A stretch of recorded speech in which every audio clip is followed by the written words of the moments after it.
ഈ first car എന്ന് പറഞ്ഞാൽ ഒരു വല്ലാത്ത വികാരമാണ്. ഞാൻ എൻ്റെ വാഹനം സാൻഡ്രോ വിറ്റു. അതിനുശേഷം റോഡിലൂടെ ഞാൻ എൻ്റെ ഇപ്പോഴത്തെ കാറായ ആൾട്ടോയിൽ പോകുമ്പോൾ പോലും ഏതെങ്കിലും ഒരു സാൻഡ്രോ സിപ്പ് കാണുമ്പോൾ പയ്യെ അതെൻ്റെ വാഹനമാണോ എന്നുള്ളത്. എൻ്റെ വണ്ടിയുടെ കളർ വെള്ളയാണെങ്കിൽ പോലും വേറെ കളർ കാണുമ്പോഴും ജസ്റ്റ് ഒന്ന് നോക്കി പോകും. ഇതുപോലത്തെ ഒരു വാഹനം എനിക്കുണ്ടായിരുന്നല്ലോ. അങ്ങനെ ഇന്ന് നോക്കി നോക്കി വരുന്ന വഴിക്ക് ഇന്ന് എറണാകുളത്ത് നിന്ന് കോട്ടയത്തേക്ക് വരുന്ന വഴിക്ക് ഏറ്റുമാനൂർ എത്തുന്നതിന് മുമ്പ് വണ്ടി പാർക്ക് ചെയ്തിരിക്കുന്നുണ്ട്. അപ്പോൾ ബാക്ക് സൈഡാണ് കണ്ടത്. എന്നിട്ടും എൻ്റെ വാഹനത്തിൻ്റെ ബാക്ക് കണ്ടപ്പോൾ പെട്ടെന്ന് നമുക്കൊരു സ്പാർക്ക് അടിക്കുമല്ലോ. ഇത് എൻ്റെ വാഹനമല്ലേ എന്ന് വിചാരിച്ച് ഞാൻ ഭയങ്കര പെട്ടെന്ന് വണ്ടി സ്ലോ ചെയ്ത് അപ്പോഴേക്കും ഫ്രണ്ട് കണ്ടപ്പോൾ നമ്മുടെ വണ്ടിയുടെ പേരൊക്കെ ഇപ്പോഴും അത് തന്നെയാണ്. അമ്പാടി എന്നായിരുന്നു എൻ്റെ വണ്ടിയുടെ പേര്. അത് അതേപടി ആ സ്റ്റിക്കർ പൊളിക്കാതെ ഇപ്പോഴും അതേ നിലനിർത്തിയിരിക്കുന്നതാണ്. പെട്ടെന്ന് വണ്ടി നിർത്തി. അപ്പോൾ വണ്ടിയിൽ ആരുമില്ല. ഞാൻ അതിൻ്റെ വിറ്റ ആളുണ്ടല്ലോ, ഇപ്പോഴത്തെ ഓണറിൻ്റെ നമ്പർ എൻ്റെ കയ്യിലുണ്ട്.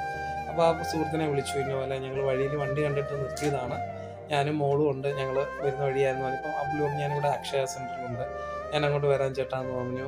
ആൾ വന്നു.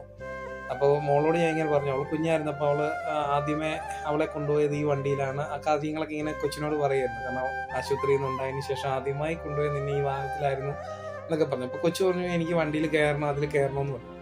അപ്പോഴത്തേക്ക് ഓണർ വന്നിരുന്നു, പുതിയ ഓണർ വന്നു. അപ്പം ആ പുള്ളിക്കാരൻ വന്നിട്ട് പറഞ്ഞു ചേട്ടാ കൊച്ചിനെ വണ്ടിയിൽ കയറ്റിക്കോ എന്നൊക്കെ പറഞ്ഞു. ഞാൻ പറഞ്ഞു വേണ്ട പറഞ്ഞു. എന്നാൽ വെയിലത്ത് കിടന്നുകൊണ്ട് വണ്ടി കണ്ടമാനം ചൂടായി കിടക്കുമായിരുന്നു.